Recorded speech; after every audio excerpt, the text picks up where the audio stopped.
Salut à tous, je suis ravi de vous retrouver pour ma prochaine vidéo en présence, en compagnie de William Trouillot, que j'ai eu le plaisir de rencontrer lors du dernier salon du trading où on a échangé sur son livre. Je vais te laisser te présenter, je te laisser présenter également ton livre, William. Il a plein d'infos à nous partager sur finalement comment et où nous positionner pour gagner de l'argent, ou plutôt comment fonctionne le système et comment est-ce que les grands institutionnels font pour bien profiter de ce système, hein, tout simplement. Je ne sais pas si je suis bon. William, n'hésite pas à me corriger, mais il était mieux placé que moi pour parler de ton livre, donc je te cède la parole. Si, c'est très clair. Merci beaucoup, Rachid. Alors, en fait, pour en revenir à moi, déjà pour me présenter, ça fait un certain nombre d'années que je travaille dans le secteur bancaire. Donc, tout ce qui est essentiellement risque de crédit, risque opérationnel, et dans une moindre mesure, risque de liquidité. Mhm.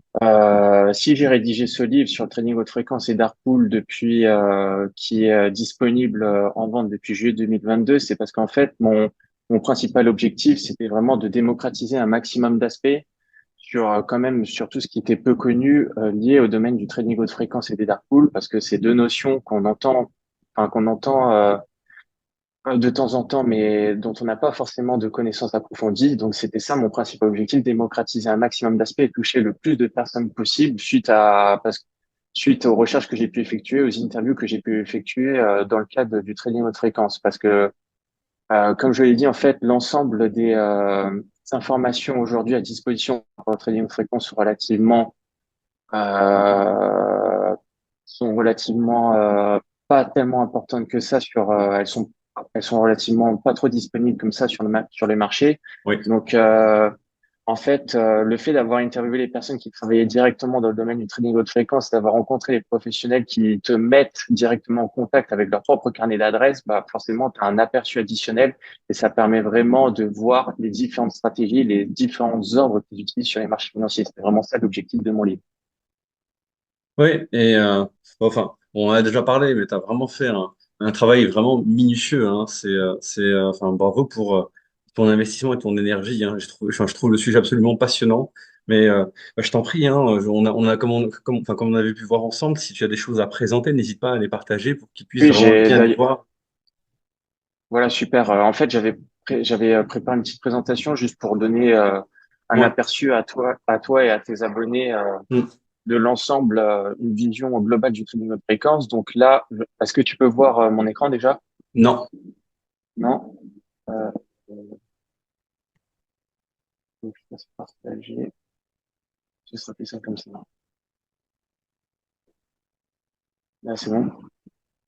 Ouais, c'est super, c'est bon, on est bon. Bon, on a la couverture de ton Ah, livre en parfait. anglais et en français. Donc voilà, c'est ça, c'est la couverture de mon livre, à la fois en français et à la fois en anglais. Mm. D'ailleurs, vous pouvez le retrouver directement sur Amazon et directement Super. sur le site de la Fnac et autres. Mais c'est ça, c'était vraiment l'objectif d'atteindre le plus de lecteurs possible. Mm. Donc, pour commencer l'introduction, en fait, comme tu peux le voir là, c'est vraiment les différentes personnes que j'ai pu l'occasion d'interviewer pour rédiger ce livre, parce que j'insiste sur le fait que ce livre contient vraiment toutes les interviews que j'ai pu effectuer au cours de ces 2 ans de rédaction. Donc, pour les nommer, c'est vraiment avant de commencer, je tiens à remercier toutes ces personnes qui m'ont aidé dans la rédaction de ce livre. Pour les nommer, c'est vraiment dans un premier temps Alexandre Lemonnier, qui est l'une des personnes qui m'a vraiment accompagné du début jusqu'à la fin dans la rédaction de ce livre. D'accord. Donc lui, il est plutôt assez connu en Europe puisqu'il s'est vraiment intéressé sur tous les aspects du trading haute fréquence en Europe et notamment sur les aspects infrastructure et microstructure de marché. Ensuite, on a eu Joe Saluggi, qui est vraiment, lui, côté américain, qui s'est vraiment intéressé sur tous les aspects du trading haute fréquence et qui est un ancien trader chez Instinet et qui possède aujourd'hui sa propre société de courtage. Ensuite, on a Dave Lawyer qui m'a vraiment expliqué, comme il a vraiment travaillé chez Citadel Security, c'est un ancien trader de fréquence, Mm. il a accepté de son côté de m'expliquer les différentes stratégies qu'il mettait vraiment, qu'il déployait directement sur les marchés à l'époque. Donc ça, c'était vraiment une grosse valeur ajoutée de sa part parce que comme il était vraiment directement impliqué dans le domaine, mettre des exemples comme ça, détaillés étape par étape, c'était vraiment une grosse plus-value pour moi. Ouais, absolument. Ensuite, on avait bien sûr Benoît Lallemand, qui est secrétaire général chez Finance Watch. Finance Watch, en fait, pour ceux qui ne le savent pas, c'est vraiment une organisation européenne qui s'intéresse vraiment en particulier aux dérives qu'ils pourraient avoir sur les marchés financiers. Et donc, de leur côté, ils ont vraiment publié au cours des différentes années des rapports sur les pratiques du trading haute fréquence en Europe et sur les dérives potentielles que pouvaient avoir certaines sociétés liées au trading haute fréquence. D'accord. Ensuite, on avait Donald Mackenzie qui a écrit un livre sur le trading haute fréquence que je t'invite à consulter ou tes abonnés également. C'est vraiment un livre très très bien rédigé parce que il fait vraiment, il récapitule l'histoire en fait du trading haute fréquence en Europe et vraiment toutes les interviews, je suis la plupart de son côté également avec les professionnels dans ce domaine. Et ensuite, vous trouverez également dans le livre les interviews que j'ai pu avoir avec Jean-Philippe Bouchot, qui est quand même assez réputé sur la place, qui est un physicien et cofondateur en fait et président d'un des fonds les plus connus au monde, Capital Fund Management. D'accord. Donc ça, c'est vraiment une vision d'ensemble de toutes les personnes que j'ai pu interroger au cours de la rédaction de mon livre. Et Hmm. donc la plupart des interviews sont contenues. C'était d'ailleurs mon souhait et leur souhait aussi dans le livre que j'ai pu rédiger. D'accord. Donc voilà, en fait, pour donner un aperçu, c'était vraiment l'objectif, c'était de splitter ce livre en trois parties. Donc une première partie dédiée à la présentation, l'évolution et la supervision des marchés financiers. Mhm. Donc, l'objectif étant de donner une vision de la microstructure actuelle des marchés avec les dernières données que j'ai disponibles, que j'ai pu trouver de mon côté. Donc, c'était aux alentours de 2022-2023, mais ça reste quand même relativement récent. C'était vraiment faire une étude détaillée de la microstructure de marché, des parts de marché à la fois aux États-Unis et à la fois en Europe. Hmm. Donc, pour ça, j'ai agrémenté cette partie avec les interviews que j'ai pu avoir avec Joe Saludi, Alexandre Lemonnier et Benoît Lallemand, de façon vraiment à garder un aspect dynamique pour et illustrer tous mes propos par des exemples afin de guider le lecteur. Ensuite, une deuxième partie, vraiment le cœur, c'est vraiment le cœur du livre, hein, et la partie la plus importante relative au trading haute fréquence, c'est pour sensibiliser en fait le lecteur sur les différentes stratégies que les traders haute fréquence déploient aujourd'hui sur les marchés financiers, les ordres spécifiques qu'ils déploient sur les marchés financiers et les infrastructures spécifiques qu'ils utilisent sur les marchés financiers. Le tout, en fait, c'était vraiment illustrer chaque stratégie étape par étape Hmm. avec l'évolution du carnet d'ordre étape par étape. C'était vraiment pour sensibiliser les lecteurs et toucher le plus de gens possible sur des aspects assez peu connus. Toujours bien sûr illustré avec des interviews que j'ai pu avoir avec les différents intervenants et vraiment terminer la dernière partie sur les aspects dark pool. Donc, ce sont plutôt des marchés, je dirais, assez peu connus, mais qui relèvent quand même, qui ont quand même une certaine importance puisque aux États-Unis, ils ont un peu plus de 10% des parts de marché et c'est quand même relativement important quand tu regardes la partie off-market qui est aux alentours de 40%. Hmm. Donc ça, c'était vraiment les principaux axes de mon livre. En fait, si tu veux, c'est Donc quand même un sujet à la fois obscur parce qu'on n'en parle pas, on ne connaît pas, on ne sait pas forcément que ça existe la plupart du temps, et complexe aussi parce que finalement, quand on plonge dedans, c'est quand même, il faut quand même être bien capé, on va dire, pour bien comprendre l'architecture. Et en plus, c'est d'arriver aussi à le démocratiser, et c'est ce que tu arrives à faire, tout simplement quand on en discute, au-delà de lire le livre, pour vraiment le démocratiser, comme tu le dis si bien, finalement, auprès du plus grand nombre, et qu'on puisse à la fois être informé, comprendre comment ça fonctionne de manière simple et être aussi capable en soi, de soi, de pouvoir en parler, de pouvoir en discuter, le restituer finalement. Donc, voilà, exactement, ouais. exactement. C'est ça, c'est exactement ça. C'est des aspects peu connus et vraiment, mon objectif, c'était vraiment de démocratiser de façon à atteindre le plus de personnes possible.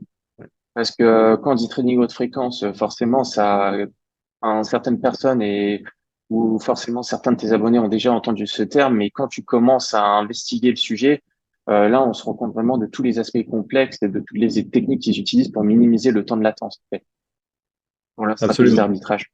Ça, on y Mm. reviendra un peu plus tard.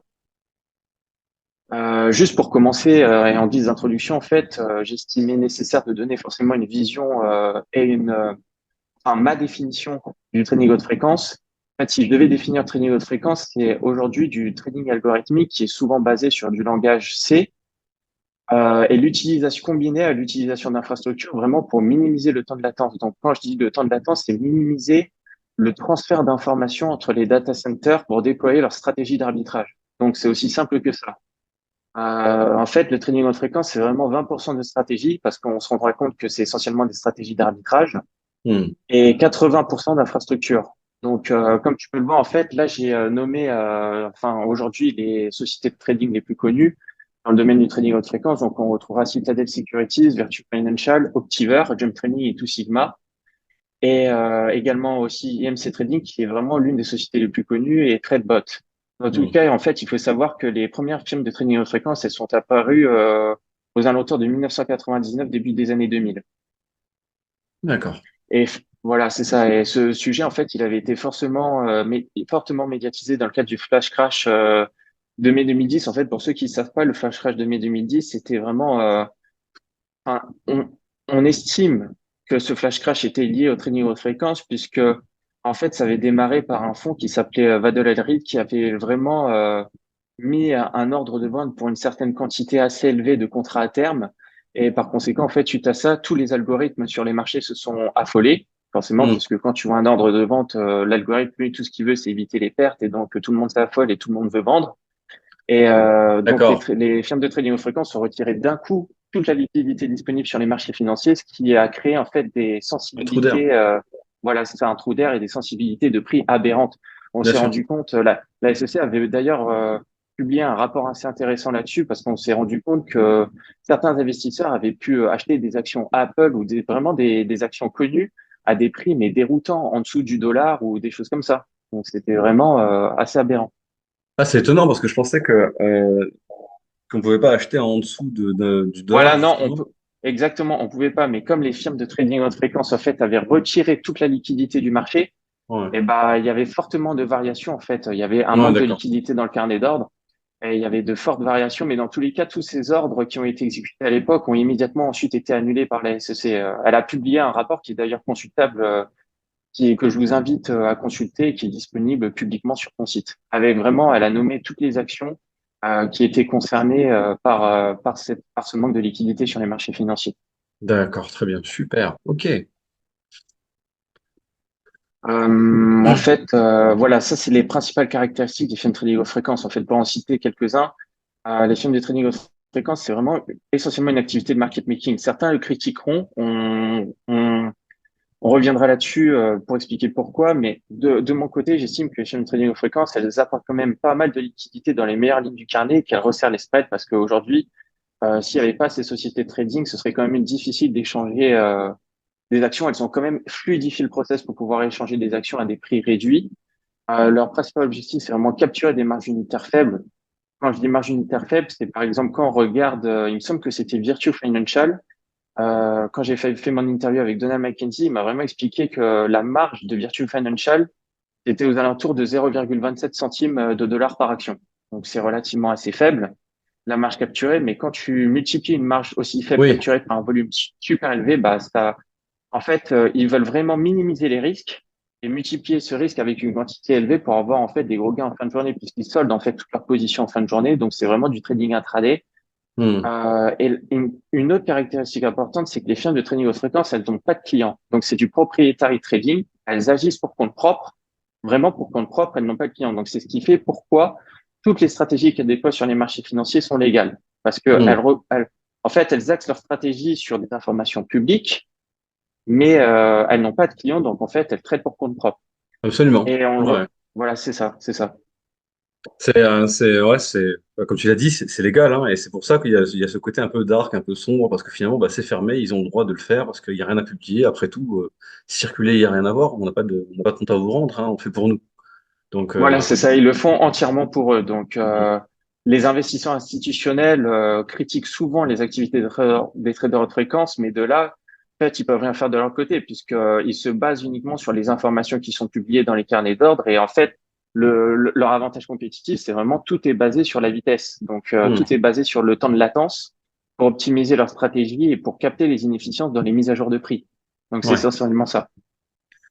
En fait, finalement, quand tu Euh, l'expliques, on se rend compte que c'est quelque chose qui peut déranger certains, enfin même dérange certains, mais quelque part qui est indispensable pour que l'ensemble du système puisse fonctionner. Et c'est quelque chose qui, quelque part, a émergé spontanément. C'est une évolution, hein, comme on voilà, le c'est retrouve dans ça. la nature, bah, de l'environnement, hein, financier, tout simplement. Voilà, exactement. Bon, en fait, là, t'es bien intervenu. En fait, ce que tu viens de dire, c'est exactement ma transition parce que le Mm. trading haute fréquence, c'est purement une évolution technologique. C'est Donc, ça. en fait, ils exploitent les dernières infrastructures disponibles, les dernières technologies disponibles pour vraiment capter les inefficiences en termes de mise à jour de prix, exploiter leur stratégie d'arbitrage entre les différents data centers et Ah pour oui, oui, oui. minimiser le temps de latence. Ouais. Donc c'est ce qui fait en fait. De toute façon, tu le vois. Avant, le trading, c'était vraiment ça se passait dans les corbeilles, ça se passait directement avec des traders physiques, des humains qui tradaient en criant avec des morceaux de papier. Et aujourd'hui, quand tu retournes dans le mise, tout a lieu dans les data centers. Toutes les personnes Ouais. physiques, les traders physiques ont disparu. Mm. Ouais, ouais, les fameuses salles qui sont pleines de traders qui maintenant bon, bah, sont vides parce qu'il y a juste les machines qui font tourner bah, voilà, le système, hein, quand tu l'illustres dans tes slides, en effet. Bah Euh, voilà, c'est ça. ouais. Et donc pour illustrer ça, en fait, comme tu peux le voir sur la photo, là c'était à l'époque le Chicago Mercantile Exchange. Mm. Et dans la corbeille, quand les traders physiques tradaient directement tout ce qui était contrat futur, donc ils tradaient ça à coup à coup de clé, à coup de morceaux de papier, etc. Et ensuite, maintenant, comme tu vois, il y a plus rien là-dedans et tout se passe dans les data centers et notamment le Ouais. Chicago Mercantile Exchange, dont tu trouveras la photo en haut de l'écran. Ouais, tout à Donc c'est fait. essentiellement ça. Et à l'époque, justement, comme on avait une transition de l'humain vers la technologie, à l'époque, en fait, ce qui s'était passé dans le Chicago Mercantile Exchange, et c'est d'ailleurs pour ça que je vous invite à lire le livre de Donald Mackenzie, c'est qu'il explique que certains traders, à l'époque, avaient voulu justement exploiter le début des évolutions technologiques pour, en fait, trader entre les contrats futurs qui étaient, pour, en fait, exploiter les contrats futurs qui étaient échangés à coups de morceaux de papier un corps et certains contrats futurs qui étaient cotés sur des systèmes automatisés. Oh, Donc, en fait, il faisait un arbitrage entre les deux. mais le gain à l'époque devait être absolument monstrueux. Je veux dire, c'était une Voilà, super c'est ça. occasion de faire du fric parce Ah, que c'est pas comme exactement. aujourd'hui, hein, tu me parlais de 0,25 centimes tout à l'heure, mais là on est largement au-dessus par C'est rapport ça. à cette phase de transition. C'est ça. En fait, à l'époque, ils avaient installé des bureaux juste au-dessus de la corbeille où il y avait des humains qui échangeaient les contrats futurs. Et dans ces bureaux, ils étaient là avec une manette et un casque. Ensuite, ils écoutaient ce qui se passait dans la corbeille. Et ensuite, en fonction de ça, ils adaptaient les prix pour échanger au plus vite sur certains contrats futurs qui commençaient déjà à être échangés sur les systèmes automatisés. Donc, c'est du pur arbitrage. Hmm. Enfin, il faut avoir l'idée. C'est ça. Voilà, c'est ça. Certains ont continué à vouloir échanger leur morceau de papier parce qu'ils estimaient que la technologie n'allait pas impacter grand-chose, mais au final, ceux qui ont eu l'idée ont bien exploité la transition à venir de façon technologique. Mais complètement, ils sont très très bien positionnés financièrement pour la suite justement. C'est-à-dire être capable finalement bah, de faire avec bah, la diminution justement de cette différence hein, finalement entre un marché et un autre, puisque finalement bah, l'arbitrage était plus réduit, hein, c'est bien ça. C'est ça, exactement, c'est ça. Ils envoyaient quelqu'un dans la corbeille pour écouter les prix, et celui qui était dans la corbeille pour écouter les prix remontait tout ça par micro à celui qui était juste au-dessus dans Ouais, son bureau pour alimenter les cours dans son système. c'est génial, c'est génial, c'était waouh, the Voilà, époque, c'est ça. fallait Donc, être là quoi. voilà, c'est ça. Voilà, fallait être là, exactement. En fait, c'est juste une transition technologique. Et là, je t'ai illustré Ouais. avec quelques photos des data centers actuels. Donc, tu as le data center d'Euronext qui a Hmm. bougé, en fait, depuis juillet 2022. En fait, il a bougé il me semble qu'il était à Basildon vers Londres. Mhm. Ah oui, Il a bougé, en fait, voilà, c'est ça, dans la Brexit. banlieue de Bergame en Italie. Ouais, sûrement à Hmm. cause du Brexit. Donc c'est ça. Ensuite, t'as les data centers ensuite du NIS et t'as les data centers du Nasdaq qui se situent tous les deux dans le New Jersey. Hmm. Donc tout se passe vraiment là-dedans, hein. Maintenant, Ah ouais. j'insiste bien sur le fait que tout se passe à l'intérieur des data centers. Ouais. Donc voilà. Ensuite, tu retrouveras les caractéristiques dont on a déjà bien parlé essentiellement. Juste peut-être souligner le fait que la part de marché aujourd'hui des traders de fréquence aux États-Unis, c'est un peu plus de 50% des ordres exécutés, donc c'est assez conséquent. En Europe, c'est un peu moins, mais c'est quand même conséquent aux alentours de 40%. Et il faut savoir aussi qu'aux États-Unis, environ 90% des ordres envoyés par les particuliers à leurs brokers sont ensuite transférés du broker vers les films de trading haute fréquence pour être internalisés par ces films de trading haute fréquence qui vont se porter contrepartie principale. Donc ça, c'est vraiment un fait à souligner parce que en fait, le particulier ou un de tes abonnés, par exemple, aux États-Unis, qui va acheter une action Apple cotée sur le Nasdaq, il verra pas son ordre directement transmis par le broker sur le Nasdaq, mais à la place, le broker, il va en fait envoyer l'ordre pour ses actions Apple, je sais pas, à Citadel ou à Virtu Financial, qui va ensuite l'exécuter en interne. Alors pourquoi le broker fait ça? C'est parce que le broker, lui, il a forcément, comme que ce soit aux États-Unis ou en Europe, lui, ce qu'il veut, c'est pour attirer les gens, il veut maintenir son système de zéro commission. Donc, c'est gagnant-gagnant. Lui, il fait zéro commission, il attire la clientèle et les clients particuliers sont contents puisque lorsqu'ils passent leur ordre, ils payent zéro commission. Mais en fait, pour faire ça, on n'a pas tous rien. En fait, pour faire ça, il accepte la pratique qu'on appelle du payment for the flow, c'est-à-dire que les firmes de trading haute fréquence, ils vont lui acheter les ordres envoyés par les investisseurs particuliers. Donc, le broker, lui, il encaisse une certaine somme et en échange de cet achat, bah, les firmes de trading haute fréquence, elles peuvent directement exploiter les ordres des investisseurs particuliers et se porter les contreparties principales. Donc, en fait, c'est vraiment gagnant-gagnant pour tout le monde. C'est génial. OK. Hmm. Là, je termine une petite vidéo. Ouais. Enfin, après avoir tourné avec Joe Saluti, c'est plutôt intéressante. Ça permet vraiment de donner. Il me semble que ça dure 2 minutes, mais ça vraiment, ça donnera à tes abonnés, Envoie? à toi d'ailleurs, une vision Ouais. d'ensemble assez pas mal quand même du trading haute fréquence. Super. On l'entend pas? Enfin, on lit, hein, de toute façon, mais on l'entend pas. Ah, de toute façon, tu peux la lire. Alors, Ouais, c'est vrai, c'est vrai. C'est le très bien son, comme ça. c'est pas Hmm. forcément important.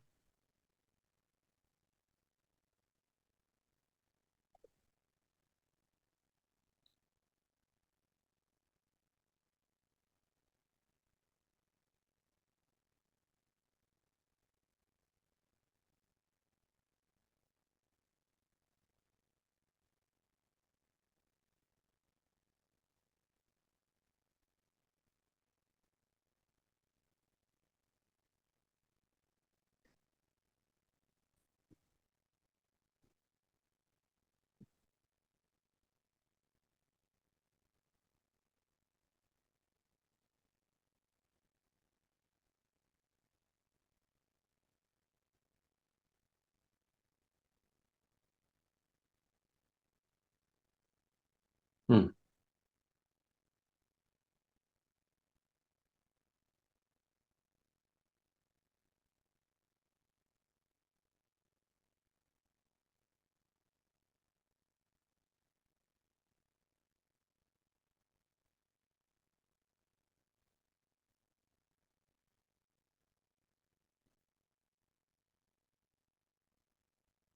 Hmm.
Voilà. Donc, je sais pas si tu veux rebondir sur certains éléments dont il a mentionné au cours de la vidéo et j'espère que ça donne quand même un meilleur aperçu, que ça a été assez clair ce qu'il a dit. C'est dommage forcément qu'on n'ait pas pu avoir le son, mais de toute façon, les sous-titres suffiront. Donc, Non, le contenu est très clair. Enfin, pour ma part, le contenu est très clair. S'il y a des questions qui me remontent en dehors du son, bah, ça, c'est pas grave, hein, tant qu'on peut lire, voilà. Je te les ferai remonter. Moi, j'ai rien de plus à rajouter parce qu'en même temps, on en a déjà parlé. Je suis pas vraiment surpris par ce qu'il dit parce que c'est tout ce que tu m'as déjà expliqué, tout ce que tu m'as déjà présenté quand on s'était voilà, vu au c'est ça, salon. c'est ça. Vraiment, Et j'ai en déjà fait, l'habitude. voilà, c'est ça. Et c'est en plus, il a rementionné ce qui était déjà présenté en début de cette Exactement. présentation. Donc, Ouais, tout à fait. c'était C'est vraiment clair. juste pour éclaircir le fait des abonnés Ouais. et vraiment apporter une notion nouvelle quand même de quelqu'un qui est assez impliqué dans le sujet depuis un certain nombre d'années. Absolument, Donc là, absolument. là, je vais pas revenir sur cette slide. C'était juste, de toute façon, elle se trouve dans mon livre. C'était vraiment juste pour donner D'accord. un aperçu de la microstructure actuelle des marchés, que tout est complexe en fait. Juste pour donner un court résumé, Les marchés américains actuellement, c'est 16 marchés réglementés, 32 dark pools, 232 brokers-dealers et 6 wholesalers. C'est les internes. C'est ce qu'on appelle les OTC market makers, en fait, plus couramment les firmes de trading haute fréquence. OTC Market, Donc, tu dis, over the counter, c'est ça? voilà, over the counter, c'est en fait wholesale. En fait, les synonymes wholesaler, OTC market maker ou internalisateur systémique ou en fait c'est des synonymes. Pour résumer, c'est vraiment les firmes de trading haute fréquence. C'est juste, enfin, tu sais, hein, en finance, on aime bien souvent utiliser des termes techniques pour impressionner les gens, mais c'est juste des synonymes. Non, ouais, bien sûr, Voilà, pas de c'est ça. souci, ça marche. Donc Donc, ce voilà, que en tu fait, pour en disais, revenir, ouais, c'est voilà, ce que tu disais là, exactement. 80% d'infrastructure et 20% de stratégie. Voilà, c'est ça. Le trading aux fréquences, c'est vraiment, j'insiste bien sur le fait que c'est 80% d'infrastructure et 20% de stratégie. Parce que quand on dit stratégie, c'est essentiellement des stratégies d'arbitrage. Parce que comme je l'ai dit, une action aujourd'hui, elle peut être, je sais pas, une action lambda qu'on appelle l'action A, elle peut être cotée sur différents marchés. Donc, on aura l'action A sur un marché 1, l'action A sur un marché 2, l'action A sur un marché 3. Mais sur ces différents marchés, forcément, il y a des acheteurs et des vendeurs différents qui veulent l'acheter ou la vendre à des prix différents. Et donc, en fonction de ça, on peut avoir des prix qui diffèrent de quelques centimes entre différents marchés pour cette même action. Et donc, c'est ce qu'essayent en fait d'exploiter les traders de fréquence, c'est vraiment capter les inefficiences de mise à jour de prix pour en fait déployer leur stratégie d'arbitrage entre les différents data centers. Et donc, pour faire ça, ils utilisent des infrastructures de façon à minimiser le temps de latence, donc le délai de transfert de l'information. Hmm.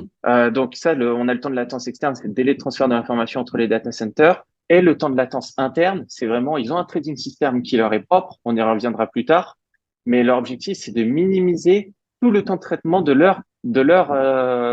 Ouais, leur trading system. Voilà, c'est ouais. ça. Pour Et c'est pour engranger ça. le plus, enfin, le bénéfice le plus important, finalement.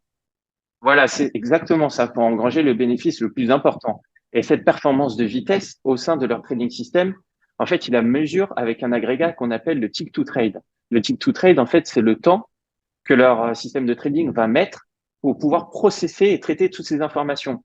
Hmm. C'est-à-dire, par exemple, là, tu vois, c'est un schéma de leur système de trading que j'ai refait pour illustrer de façon un peu plus simple. C'est le temps que met leur système de trading, le tick to trade, c'est le temps que met leur système de trading pour réceptionner les mises à jour de cours, traiter cette information en reconstruisant le carnet d'ordre, déployer la stratégie des chaînes de trading haute fréquence et ensuite envoyer les ordres sur d'autres data centers. Et donc, pour Hmm. faire tout ça, en fait, ils ont besoin de plusieurs éléments. Donc, forcément, on n'en a pas encore parlé, mais en fait, pour avoir les informations en termes de mise à jour de prix avant le reste du marché, en fait, ils utilisent la colocalisation, qu'on appelle, ou la colocation. C'est vraiment dans les data centers aujourd'hui, que ce soit Euronext, le NYSE, le Nasdaq, donc tu as le matching engine de la place boursière, d'accord?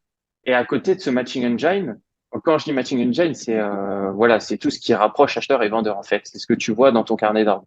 Et à côté de ça, t'as plusieurs places dédiées à ceux qui le souhaitent, essentiellement des firmes de trading haute fréquence, pour venir implanter leur serveur au plus proche du matching engine.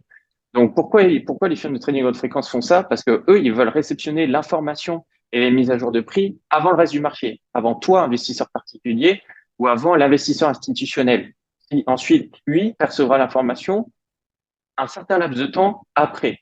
Hmm. Mais en fait, le temps que l'investisseur particulier perçoit cette information, le trader de fréquence, lui, il l'a déjà eu avec un certain temps d'avance. Et c'est pour Ouais, ça, enfin, en fait, qu'il implante son serveur dans les data centers. c'est comme pour un barrage, hein. Tu veux avoir de l'électricité, tu te mets au pied du barrage. Si tu te mets en amont, enfin en aval, pardon, Voilà, bah, c'est ça. tu l'auras forcément un petit peu plus tard et avec une plus faible intensité, on va dire. Voilà, exactement, exactement. Ok. Et c'est ça. Et autre élément, en fait, dans le trading system, tu as le cœur du trading system qu'on appelle les FPGA. Donc, Hmm. je vais pas rentrer dans le détail, mais pour la faire simple, en fait, c'est des puces qui sont spécialisées. Hmm. D'accord? Dans les FPGA, en fait, c'est une puce essentiellement produite, je sais pas, par exemple, Intel, etc. Donc, dans cette puce, tu as différents sous-éléments qu'on appelle les core logic blocks. En fait, on peut en avoir des millions et chaque core logic block est vraiment spécialisé dans une tâche critique et peuvent travailler en parallèle. Donc, c'est une puce spécialisée. En fait, cette puce, elle peut faire tout et n'importe quoi, hein. Elle n'est pas uniquement dédiée au trading, mais quand les traders haute fréquence l'achètent, en fait, ils la paramètrent eux directement avec leurs ingénieurs et vraiment, cette puce, elle est vraiment spécialisée pour réaliser tout le process que je t'ai présenté dans le trading system et pour travailler parallèlement de façon à minimiser le temps de latence. Ce qu'il faut D'accord. savoir aussi, c'est que cette puce, elle parle selon un langage spécifique qu'on appelle le langage HDL. Hmm. Et donc, c'est pour ça que les firmes de trading haute fréquence, ils utilisent un compiler, en fait, pour ensuite convertir leur stratégie qu'elles implémentent initialement en langage C, euh, enfin, les stratégies implémentées directement par leurs ingénieurs quantitatifs en langage C. Hmm. Elles utilisent un compiler pour traduire ce langage C en langage HDL. Parce que ce qu'il faut savoir, c'est qu'aujourd'hui, à disposition sur le marché, les ingénieurs spécialisés dans le langage HDL, c'est plutôt relativement restreint parce que quand tu veux te spécialiser dans un langage, en fait, il faut que tu commences par ce langage et que tu spécialises toute ta vie. Et c'est vraiment en fait, des hommes clés que les firmes de trading haute fréquence recherchent, mais c'est Ouais. relativement, en fait, ces hommes clés sont relativement restreints Rare. et il y en a pas Ouais. beaucoup sur le marché. Voilà, ils sont rares et il y en a pas beaucoup sur le marché. Et donc c'est pour ça qu'elles ont leur propre école d'ingénieurs quantitatifs, ces firmes de trading. Et ensuite, D'accord. voilà, c'est ça. Elles ont leurs propres écoles. Elles recrutent généralement des ingénieurs quantitatifs à la sortie. Ensuite, elles les forment de A à Z de façon à ce qu'ils écrivent de leur côté leur stratégie de trading. Donc J'avais- j'- Ouais. Pardon. ça d'ailleurs c'est expliqué si vous voulez le voir, c'est expliqué sur le site d'IMC Trading comme quoi elles ont vraiment directement leurs écoles d'ingénieurs en interne.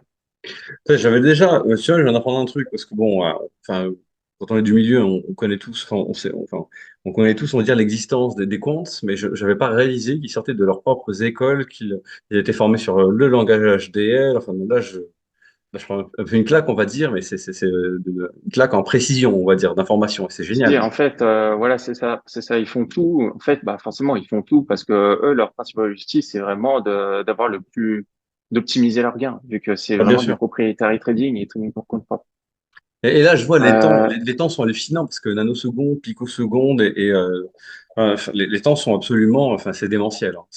Waouh, voilà, les temps sont ça va vraiment démentiels. vite, En hein. fait, voilà, ça va vite. En fait, à l'époque, ça avait que quand Alexandre Lomoni avait fait ses recherches, c'était aux alentours des millisecondes. Hmm. Mais là, en fait, depuis, ça a été vraiment fortement optimisé. Et on est passé, bah, quand tu vois là, effectivement, le temps de latence, ça, c'est j'avais consulté directement sur j'avais eu l'information suite à mes interviews. J'avais un temps de latence qui était de 225 nanosecondes et après optimisation, en fait, de la part de la firme de fréquence, le temps de latence, il pouvait être baissé jusqu'à 15 nanosecondes pour vraiment réaliser tout le process que tu peux voir de réception des cours, construction Ouais, du carnet, exploitation des stratégies et envoi des cours sur le data center. c'est vraiment hallucinant, c'est vraiment, vraiment hallucinant. Waouh. C'est ça. Et si vous vous intéressez à ça, notamment, je vous invite à consulter aussi, parce qu'en fait, Alexandre Monnier, il tient un petit blog Ouais, de son côté qui reflète vraiment toutes ces années de recherche, parce que c'est vraiment quand même une personne qui s'est vraiment passionné. relativement intéressée. Voilà, c'est vraiment plus un passionné, Hmm. mais vraiment un passionné ardu, Hmm. qui s'est vraiment intéressé à tout ça avec des très bons articles que je vous invite à consulter sur son blog. Son Il, blog, ça s'intitule Sniper in Maywa. Sniper in? Sniper in Maywa. En fait, Maywa, c'est la ville où se situe le data center du New York Stock Exchange. D'accord, très bien, ok. Et donc, ok. Donc, ça concerne tous les pays du monde, ces recherches, un petit peu, ou alors c'est vraiment Ces recentré sur... recherches, oui, ça concerne, enfin, tout, quand je dis tous les pays du monde, c'est quand même toute la zone Europe, c'est relativement assez grand, et Ouais, ça concerne aussi les États-Unis. Donc, d'accord, très bien. une grosse L'Afrique, par partie, hein. exemple, l'Amérique latine, l'Australie, la Non, Chine, pas, non, non, non, non, peut-être non? plus tard qu'il le fera, mais pour Ouais, l'instant, non. ok, ça Pour marche. l'instant, non. Donc, voilà, ça, c'est vraiment toutes les infrastructures qu'ils utilisent. Donc, pour faire simple, en fait, ce qu'il faut retenir, c'est en termes d'infrastructure, ça demande vraiment beaucoup d'investissement. Donc, on a de la fibre optique et on a les ondes radio. Et les ondes radio sont déclinées en sous-catégories. En fait, pour commencer avec la fibre optique, comme tu peux le voir, là, j'ai repris en fait le schéma de spread de la fibre optique qu'on intitule Spread Network. Donc, en fait, c'est la fibre optique qui a été déployée dans les années 2010. Donc, c'est 1323 km de câble. Entre à gauche, l'extrémité gauche, en fait, elle relie le data center du Chicago Mercantile Exchange à l'extrémité droite, où tu trouveras les deux data centers. Donc, tu auras le data center du New York Stock Exchange et tu auras le data center du Nasdaq. Et aussi, on peut voir aussi le data center à Secaucus. En fait, c'est là où il y a le data center du BAT, c'est du Better Alternative Trading System et le data center du Direct Edge. En fait, l'objectif, c'était vraiment déployer leur stratégie d'arbitrage. En fait, c'est un aller-retour. Non, un aller, c'est 6 millisecondes. Et c'est vraiment exploiter ces 6 millisecondes pour en fait voir ce qui se passe sur les marchés futurs et exploiter ces variations de ces marchés futurs en allant directement sur le cash equity, donc sur les marchés du Nice, le marché du Nasdaq, etc. Parce que en fait, aux alentours des années 2000, tu avais une société de trading qui s'appelait TradeBot, qui s'était rendu compte en fait à l'époque avec Dave Cummings, c'est d'ailleurs lui qui a l'un des précurseurs de cette stratégie, qui s'était rendu compte que sur les marchés futurs, les contrats futurs, ils tendent à bouger un peu avant par rapport à leur sous-jacent coté sur les marchés cash equity.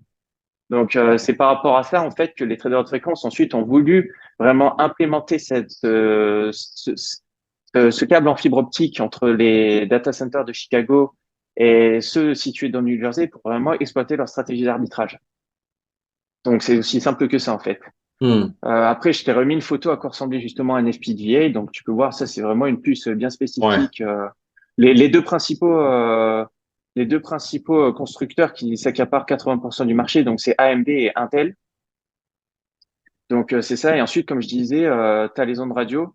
Pour revenir aux aspects infrastructure, comme je l'ai déjà mentionné, l'un des moyens utilisés par les traders de fréquence, c'est tout ce qui est ondes radio. Donc, Hmm. parmi les ondes radio, ensuite, on a trois sous-catégories. On a les microwave, les millimeter wave et les shortwave. Dans tous les cas, par rapport à la fibre optique, ce qu'il faut savoir, c'est que les ondes radio, pourquoi? C'est plus rapide.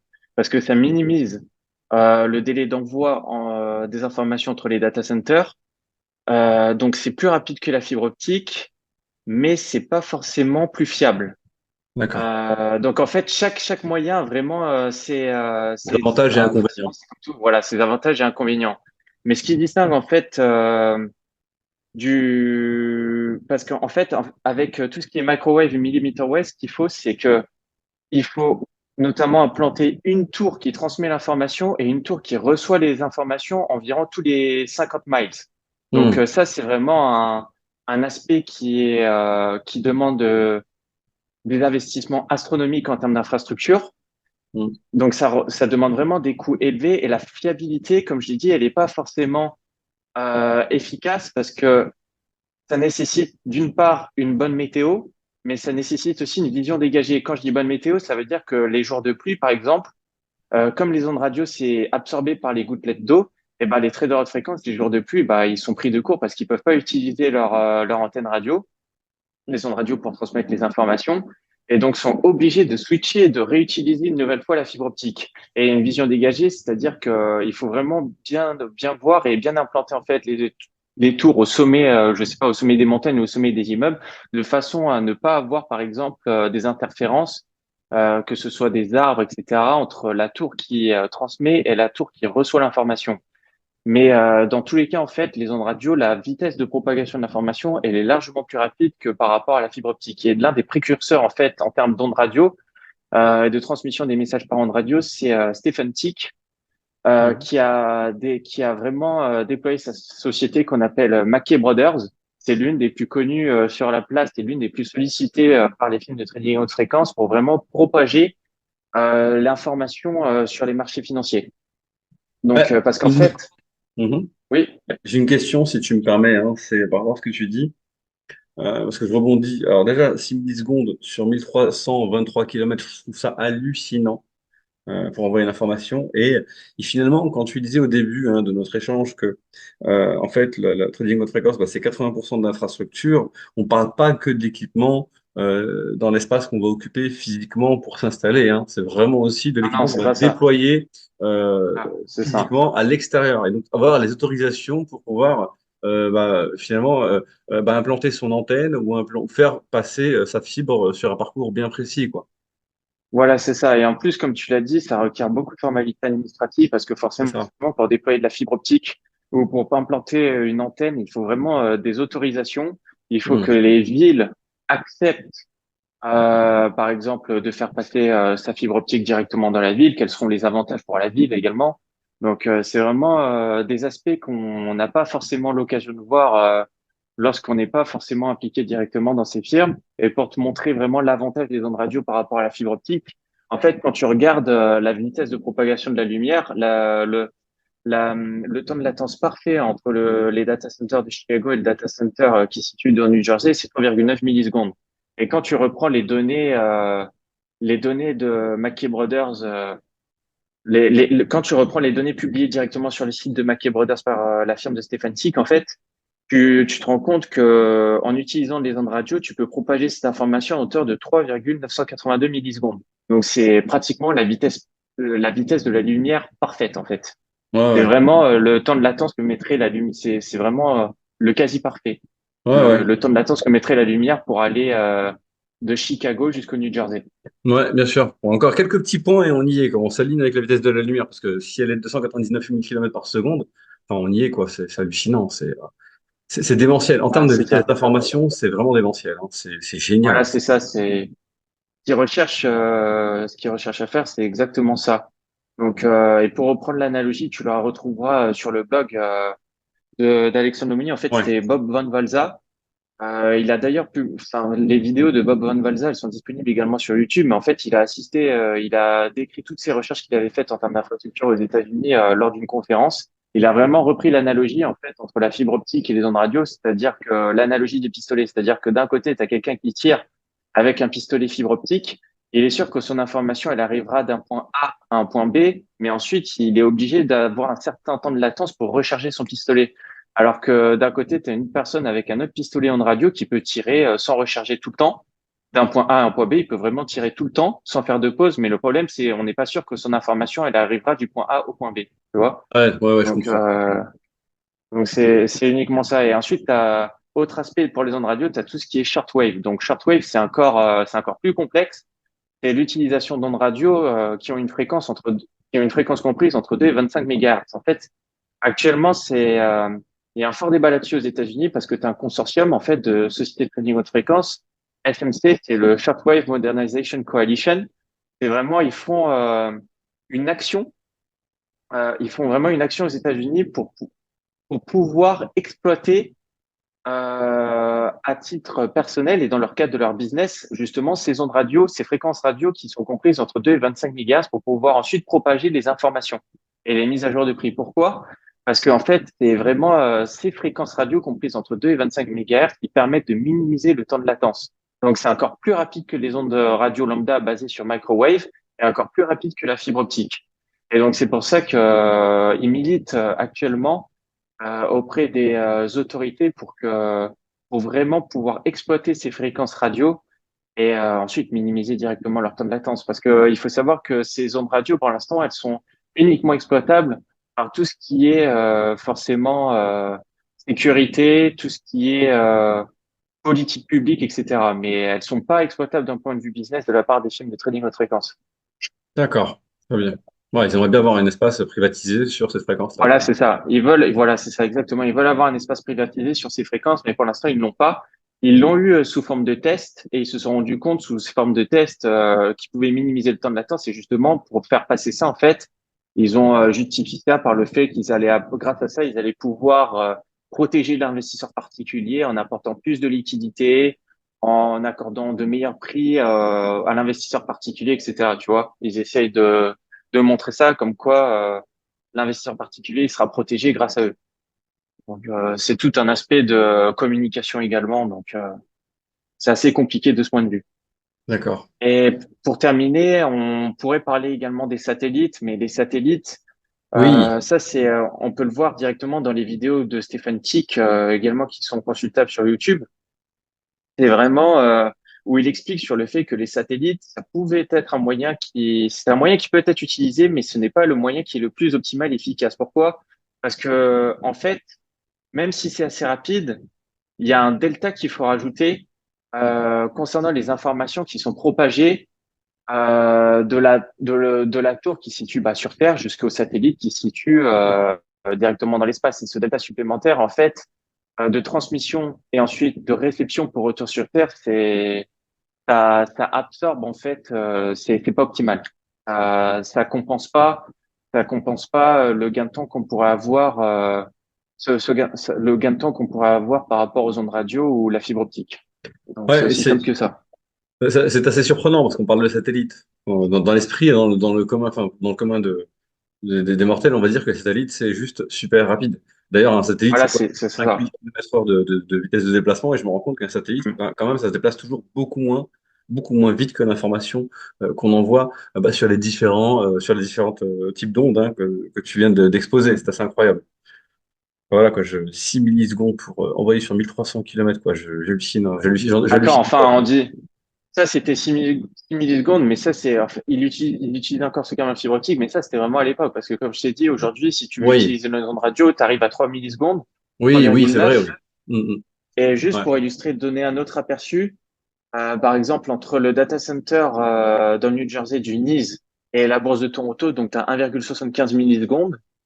Et j'avais noté également entre le data center du Chicago Mercantile Exchange et la bourse de Toronto, tu es à 4,3 millisecondes. Donc Mais c'est vraiment des temps assez restreints. tu as une illustration sur ça, 4,3. il me semble. Oui, j'ai une illustration sur ça. Mm. Enfin, elle est pas. Attends, je vais te la ressortir. Voilà, elle est ici. Donc ça, c'est vraiment, ça, c'est du public, hein. Ouais, Ça, ouais, c'est ouais. vraiment mis à disposition par Mackey Brothers directement sur son site. Donc c'est vraiment des cartes que je trouvais plutôt Parlante. bah, assez fascinantes, voilà, parlantes et efficaces pour illustrer les propos. Donc ça, Mackey Brothers, eux, ils se sont déployés au fur et à mesure, hein. Donc Mm. en 2012 en Amérique du Nord, en 2014 en Europe, en 2016 en Asie, et en 2023 à Chicago. Donc comme tu Ouais. peux le voir, c'est vraiment, ils interviennent en fait Sur les de princi- partout. Ouais, c'est sur les principales bourses de ce que je vois du monde. Voilà, sur les Mais principales bourses, c'est ça. Mais les investissements physiques, ils doivent quand même être colossaux, parce que tu as beau me dire 20% de stratégie et 80% de physique, hein, d'investissement hardware, de matériel. Je sais 80% de hardware, je me demande de quel montant est-ce qu'on parle, parce que je ne sais pas, enfin, acheter des kilomètres et des kilomètres enfin, de câbles déroulés, avoir les autorisations pour, donc payer pour, enfin, tout l'être humain qui doit bien sûr hein, faire le travail de déroulement, d'installation, et également même acheter des emplacements on va poser les différents types d'antennes selon les types de fréquences et s'assurer que l'information puisse passer de l'une à l'autre. Enfin, c'est, c'est, euh, c'est assez effrayant. On se dit qu'on n'a aucune chance de réaliser ces investissements et de pouvoir se positionner de C'est cette ça. façon. Ah, parce qu'en fait, quand tu regardes le business model des films trading haute fréquence, en fait, tout ce qui est coût d'infrastructure, c'est vraiment, ça absorbe tout, en fait. Exactement, Ça c'est exactement ça. ça absorbe une grosse partie de leurs gains. J'ai plus les montants en tête. À l'époque, je les avais. Hmm. J'ai plus les montants en tête. Je veux pas dire de bêtises, mais il me semble que le câble en fibre optique qui a été déployé autour des années 2010, il me semble que c'était, je veux pas dire de bêtises, hein, mais j'ai un chiffre en tête de 300 millions de dollars. Waouh. Et en conséquence, c'est à se demander, mais enfin, après, remarque, là, du coup, en conséquence, en face, c'est de se demander quel est le gain hein, et sur quelle durée Ah, voilà, pour c'est pouvoir ça. amortir aussi ce type de finance, ce type enfin, ce financement enfin, Bah, dans tous les de cas, cette taille-là. Hein, au final. si t'es prêt à investir 300 millions de dollars, je pense que de leur Ouais, côté, forcément, ils ont fait une étude approfondie et une étude assez poussée pour dire que ces 300 bien millions de sûr. dollars, ils seront vite compensés par les gains qui feront ensuite entre les Ouais, marchés futurs et les marchés cash equity. c'est vrai aussi, ouais. Et j'aime bien cette Donc image, hein, elle est plutôt claire. Hein. Enfin, waouh, c'est divisé par deux, même un peu plus. ouais, c'est ça, bah c'est ça, c'est divisé par deux en fait. Cette image est plutôt claire, c'est l'image qui avait été présentée par Bob Van dans le cadre de sa conférence et qui a été reprise notamment parce qu'il est intervenu ensuite sur le blog d'Alexandre Lemonnier. Donc c'est vraiment une image assez intéressante et parlante. Et tu peux voir d'une année sur l'autre. Donc en bas à gauche, tu as le data center du Mm, Chicago Mercantile Exchange mm. et tu vois que juste à côté d'une année à l'autre, tu as le câble en fibre optique qui a été supprimé pour être remplacé par une L'antenne. antenne radio. Et donc, un gain d'une microseconde, mais en une microseconde, des chaînes trading haute fréquence, comme il avait mentionné, elles peuvent exécuter 3000 transactions. Ouais, c'est ça. Donc là, elles peuvent Donc, en faire 6000 finalement si on multiplie par deux en tenant compte de l'ancien système par fibre, quoi. C'est dingue, c'est bah là, hallucinant. voilà, elles ont fait un gain de une microseconde. Donc, en fait, elles peuvent exécuter 3000, elles peuvent exécuter 3000 transactions supplémentaires. C'est ça, exactement. C'est hallucinant. Waouh. Donc, voilà. Après, je t'ai repris quelques différentes photos, mais je m'attarderai pas là-dessus parce que ça, c'est vraiment, Mm. directement consultable sur le blog d'Alexandre que je vous invite vraiment à aller voir parce que c'est vraiment Ouais. super intéressant. Ça, Ouais, c'était mais juste pour montrer les dispositifs des ondes radio entre Chicago et Londres et encore, et ensuite, tu as les dispositifs d'ondes radio qui relient vraiment les trois data centers les plus importants dans le New Jersey. Donc, en haut, tu as le data center du NIS, en bas, tu as le Nasdaq et à droite, tu as le BAT, c'est Direct Edge. Donc, mm. c'est juste pour voir les transmissions d'informations entre ces trois data centers. Là, c'est un triangle, quoi. C'est ça, c'est ce qu'on appelle d'ailleurs l'equity triangle. Donc Mm. c'est ça. Donc voilà, en fait là, Je vais vous donner vraiment une vision globale, mais j'insiste bien sur le fait que toutes les stratégies que j'ai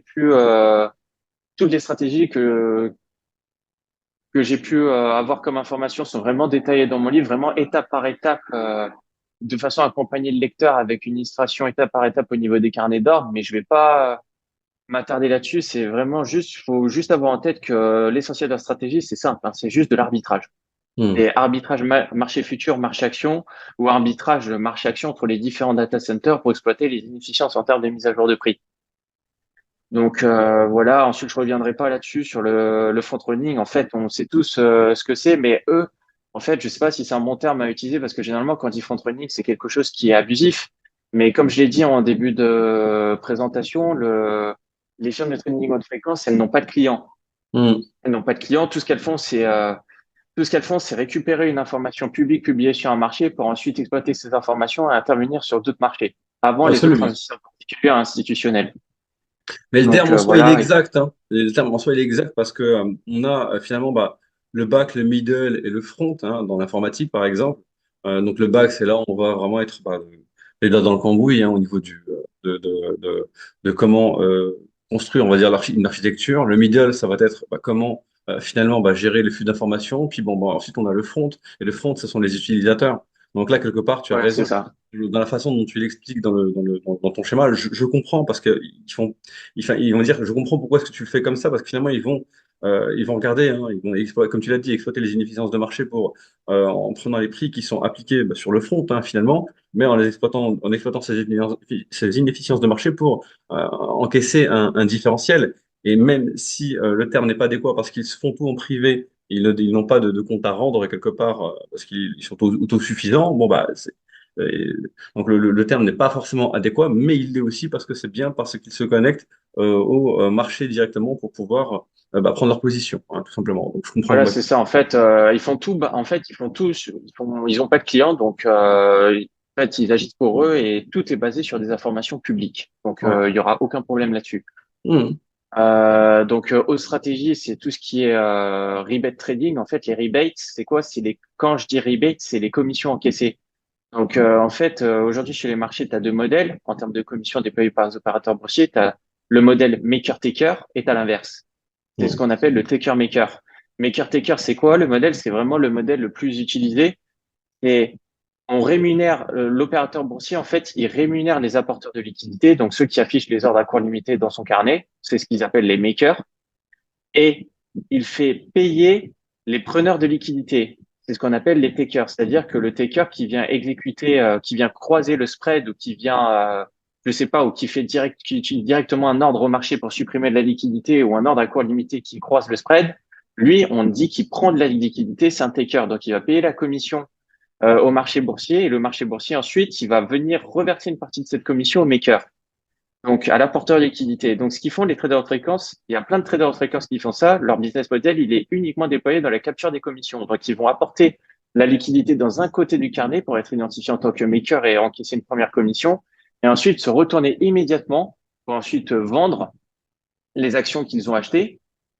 Euh, et idéalement, forcément, encaisser un gain, mais en plus, capturer une deuxième commission de l'autre côté du carnet en étant également identifié comme maker. Donc, en fait, ils ont capturé une commission côté achat, capturé une commission côté vente et capturé un gain. Donc, c'est gagnant pour eux, quoi. Ouais, trois fois. Voilà, trois fois, c'est ça. T'as gain, t'as commission, gain Gain, et commission. ouais. Donc ça, c'est vraiment les stratégies les plus connues et vraiment les plus utilisées par les firmes de trading au fréquence sur le marché. Après, tu as le scalping 0+, donc c'est du scalping basique. Donc c'est vraiment du market making de façon à minimiser le temps de latence. Mais en plus, pourquoi 0+? C'est parce qu'ils sont assurés de ne pas avoir de perte. En fait, c'est du scalping qui assure d'avoir une perte limitée à zéro, donc aucune Mhm. perte. Donc, ce qu'ils font pour être ça, c'est vraiment, ils restent dans les premières lignes du carnet et déploient des ordres spécifiques qu'on appelle des ordres cachés. Et ensuite, ils regardent si la probabilité d'une hausse d'un tick, elle excède la probabilité d'une baisse d'un tick et s'ils ont suffisamment de profondeur et de liquidité pour se retourner, je sais pas, en cas d'une dernière information qui vient de survenir. Bah là, c'est ce qu'on appelle vraiment du scalping 0+, en fait. Il faut que que toutes ces conditions soient alignées pour pouvoir ensuite intervenir et se retourner pour vraiment être assuré de ne pas avoir de perte et vraiment sortir avec un gain. C'est génial.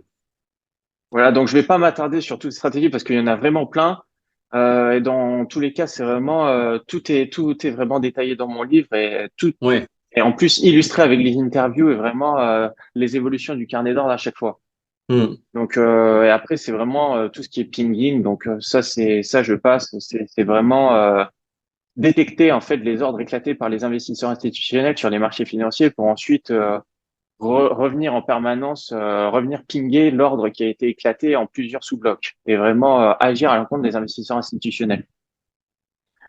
Donc voilà, ensuite, tu as vraiment, outre les stratégies, tu as les ordres spécifiques. Là, on n'aura pas forcément le temps non plus de rentrer en détail là-dessus, mais je les ai bien détaillés également dans mon livre. C'est vraiment ordre spécifique. En fait, tu as des ordres qui ont été déployés par les firmes de trade, par les opérateurs boursiers pour les traders de fréquence. Pourquoi? Parce qu'en fait, elles voulaient les attirer sur la plateforme, hein, parce que si tu peux attirer les traders de fréquence, forcément, tu as plus de liquidité. Et quand tu as plus de liquidité, tu as plus d'exécution et donc tu as plus de gains pour les opérateurs boursiers. Donc, tu avais un article qui était paru dans Traders Magazine. Bon, ça, c'était à l'époque, c'était en 2013, donc ça remonte un peu. Comme quoi, il y avait juste pour une plateforme, il me semble, j'ai plus de détails, mais tu devais avoir environ 2000 types d'ordres différents qui avaient été inventés, tu vois. Donc, ça sert à rien, en fait, à un instant T d'apprendre tous ces types d'ordres parce que tu sais pas ce qui peut arriver d'un jour à l'autre. En fait, en 24 heures, cet ordre spécifique, il peut être supprimé. Tu peux avoir un nouvel ordre spécifique qui le remplacera, etc. Tu vois, c'est vraiment un aller-retour, un va-et-vient incessant. Tous les ordres, ils sont mis à jour. Ils sont tout le temps mis à jour. En fait, ils peuvent être supprimés, glisser, etc. Donc, mais pour les plus importants, en fait, tu as des ordres cachés. Donc, c'est vraiment des ordres qui n'apparaissent pas dans le carnet d'ordre, mais qui sont bien là. Tu as des ordres qui assurent la première position, qui assurent vraiment au trader de fréquence de toujours rester premier dans le carnet d'ordre pour avoir les priorités d'exécution. Tu as des ordres qui ne respectent pas la règle du meilleur prix ou tu as des ordres qui, bah, justement, qui garantissent d'encaisser les commissions et d'être identifiés comme makers. C'est ce qu'on appelle les post-only orders. Tu as des ordres qui s'annulent. Tu as des ordres qui ne, ça pourrait surprendre certains. Tu as des ordres qui ne respectent pas la règle du price time priority. Donc, ça, je ne vais pas rentrer dans le détail, mais c'est tout ce qui est les ordres high not slide. Donc, ça avait vraiment fait polémique à l'époque que cet ordre avait été découvert.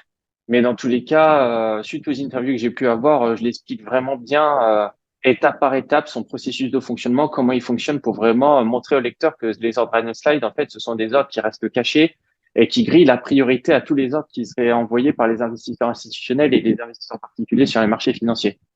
Comme un feu rouge. Comment? Comme un feu rouge. Quelqu'un qui grille un feu rouge.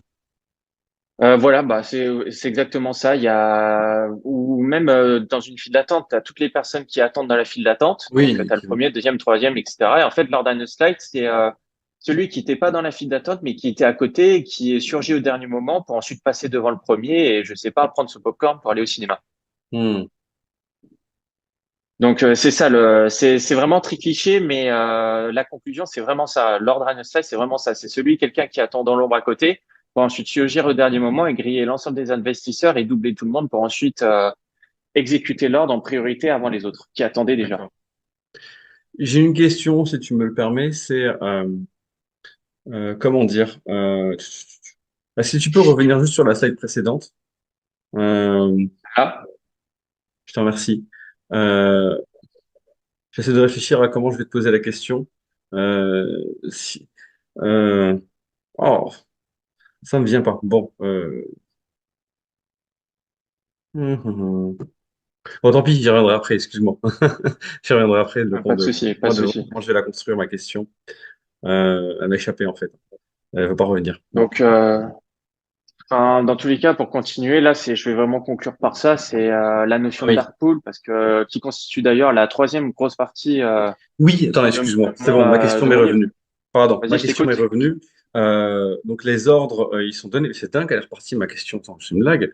Ouais, c'est ça, il faut que je sois sur la. Alors, les ordres, les ordres. Voilà, c'est ça. Ma question, c'est, je tiens le fil et je veux plus le perdre. Donc, quand tu es finalement trader haute fréquence, là, on parle d'automatiser forcément les ordres sur un système. Donc, ça veut dire que ce système, quelque part, il a de l'IA pour pouvoir le faire, ou alors il n'y a pas d'IA. Et ce sont vraiment une foulitude de personnes, je ne sais pas combien, on va dire 1000 personnes qui sont là à vraiment regarder un equity particulier et puis se dire, OK, je vais enclencher telle Non, position non, qui non, va non, se non, développer à non, non, pas telle. du tout, pas du tout, pas du tout. OK. Non, non, non, non. Le trading de fréquence, et j'insiste bien sur le fait, c'est juste du trading algorithmique, en fait. C'est du trading algorithmique, mais Ah de oui. vraiment façon à minimiser le temps de latence. C'est vraiment ça. C'est Alors, c'est- alors, du c'est coup, par vraiment rapport. trading algorithmique de la façon la plus rapide possible. En fait, d'un côté, tu as les ingénieurs. Donc, eux, leur Ouais, objectif, c'est vraiment rédiger l'algorithme, l'améliorer au fur et à mesure. Ils ont recours au machine learning, etc. Ils ont vraiment recours à tous les moyens possibles. Mais eux, leur objectif, c'est écrire l'algorithme, l'améliorer, optimiser le temps de latence. Ensuite, ils ne veulent plus intervenir. Ils laissent l'algorithme ensuite s'améliorer de sa propre capacité. Et l'algorithme, lui, de son côté, il fait tout. Il regarde, c'est les ingénieurs, eux, ils font plus rien. Leur objectif aux ingénieurs, c'est vraiment écrire les lignes de code.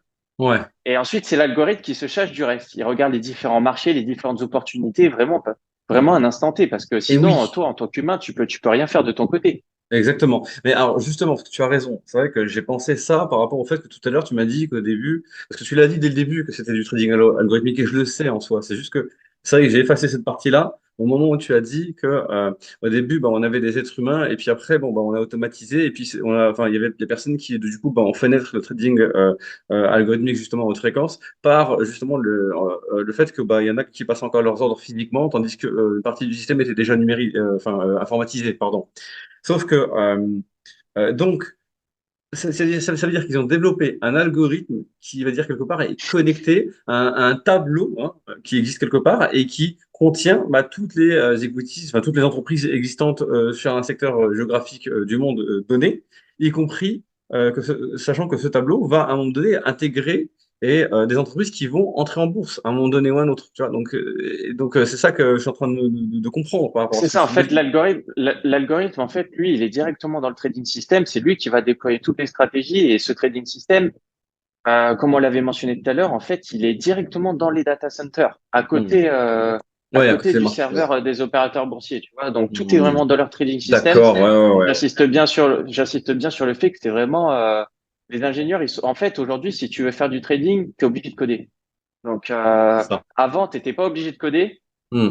Ça, je pense, c'est si tu veux vraiment faire du trading en tant que professionnel, tu es obligé de coder. Hmm. Mais si tu veux faire en tant qu'investisseur particulier, ça forcément, tu peux faire des analyses. Enfin, certaines personnes accordent de l'importance à l'analyse technique, etc. Forcément, tu as toujours, de toute façon, toutes les analyses, tout ce qui est, toutes les informations disponibles sur le marché sont bonnes à prendre. Mais j'insiste bien sur le fait qu'aujourd'hui, un trader doit savoir coder et si tu veux trader en tant que professionnel, il faut savoir coder. Et Hmm. donc, c'est pour ça d'ailleurs qu'en fait, aujourd'hui, les traders, c'est plus des ingénieurs quantitatifs. Ouais, c'est Voilà, si tu ça. veux arriver à cette conclusion. Parce que ensuite, l'algorithme, lui, il se charge du reste. C'est lui, il fait tout. Les ingénieurs quantitatifs, ils rédigent les lignes de code, etc. Ils améliorent l'algorithme. Ensuite, parfois, ils le mettent en open source. Hmm. Mais sinon, c'est vraiment l'algorithme, il se charge du reste, il analyse à un instant T tout ce qui se passe sur les marchés. C'est lui qui développe toutes ces stratégies à la vitesse lumière à un instant T, quoi. Hmm. D'accord, très bien, c'est clair. Ok, je te remercie. C'est bon. Tu veux passer à la dernière slide? Je crois que c'est la dernière slide, c'est Ouais, ça? là c'est ça. Il me semble que c'est la dernière slide. Je vais regarder, c'est ça. C'est la dernière slide. C'était vraiment pour conclure sur ma dernière partie. En fait, c'était Ouais. vraiment les dark pools parce qu'on n'en parle pas souvent, mais les dark pools, en fait, c'est des marchés pour les définir qui ont été. Enfin, je donne pas mal d'exemples dans mon livre, mais pour citer quelques dark pools, en fait, à Crossfinder. Il me semble que c'était le dark. En fait, chaque grosse banque, pour résumer, chaque grosse banque a son dark pool. Des opérateurs boursiers ont leur dark pool. Tu as des sociétés, t'as d'autres sociétés d'investissement qui ont leur dark pool. Hein, tu vois, par exemple, Goldman Sachs, il a son dark pool qui s'appelle. Il me semble que ça doit être Sigma X, un truc comme ça. Je me souviens plus de son nom. Tu avais le dark pool de Crédit Suisse, c'était Crossfinders. T'as d'autres sociétés bien connues qui ont leur dark pool. De toute façon, en fait, le nom des dark pools, vous pouvez les consulter directement sur le site de la FINRA, qui est l'un des régulateurs côté américain, en fait, qui s'intéresse à toutes les opérations pour réguler tout ce qui se passe en fait sur la partie off-market. Hmm. Tout ce qui est utilisé sur la partie off-market, c'est la FINRA qui s'en charge. D'accord. Et ils ont d'ailleurs, et en fait, il me semble que c'est depuis 2014 Depuis 2014, en fait, le public peut directement consulter tout ce qui se passe sur la partie off-market et notamment sur les dark pools, avec notamment toutes les parts de marché des dark pools actuels aux États-Unis. En fait, pour la faire simple, un dark pool, ils ont accès uniquement les investisseurs institutionnels, donc pas les investisseurs particuliers, etc. C'est uniquement dédié pour les cadors qui veulent déployer des ordres avec des grosses quantités d'actions sans pouvoir impacter les marchés. Donc, par exemple, un investisseur institutionnel qui veut vendre 100 000 actions, il va pas aller sur le marché parce qu'il sait que s'il vend les 100 000 actions, il y a tout qui plonge d'un coup. Et donc, pour faire ça, à la place, il va vouloir aller sur le dark pool parce que sur les dark pools, le carnet d'ordre, il n'est pas publié pour pouvoir ensuite exécuter son ordre sur le dark pool. Donc sur le dark pool, en fait, il y a que l'opérateur du dark pool qui voit le carnet d'ordre. J'insiste bien sur ce. C'est pour ça qu'on les appelle les dark pools, en fait, parce que le carnet d'ordre, il n'est pas publié. Mais donc, ce qu'il faut retenir, c'est que tu as des dark pools de plusieurs types.